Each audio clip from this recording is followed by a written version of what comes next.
வீரர்களுக்கும் நாட்டிற்காக போராடிய வீரர்களுக்கும் உற்ற நண்பனாகவும் போர்க்களத்தில் சக வீரனாகவும் விளங்கியது. இன்று மனிதர்களே மனிதர்கள் மீது அன்பு குறைந்துள்ள நிலையில் ஒரு கரடி மனிதர்கள் மீது அளவில்லா அன்பு வைத்துள்ளது ஒரு ஆச்சரியமான விஷயமாகும். 1941ஆம் ஆண்டில் போலந்து நாட்டு வீரர்கள் ஈரான் நாட்டு மலைப்பகுதியில் பயணம் செய்து கொண்டிருந்த போது அங்கு ஒரு சிறுவன் கரடி குட்டி ஒன்றை எடுத்துக்கொண்டு வந்தான்.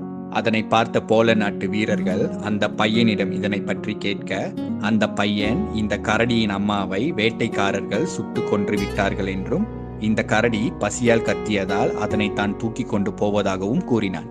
பிறகு அந்த கரடியை அந்த சிறுவனிடம் இருந்து போலந்து நாட்டு வீரர்கள் எடுத்துக்கொண்டனர். கரடி குட்டியை பார்த்த வீரர்கள் மிகவும் சந்தோஷம் அடைந்தனர். அந்த கரடி குட்டியும் வீரர்களுடன் விளையாட ஆரம்பித்தது. அவர்கள் கரடி குட்டியை இராணுவ கேம்பிற்கு எடுத்து சென்று பால் மற்றும் உணவுகள் கொடுத்து மற்ற செல்ல பிராணியைப் போல வளர்த்து வந்தனர். காலப்போக்கில்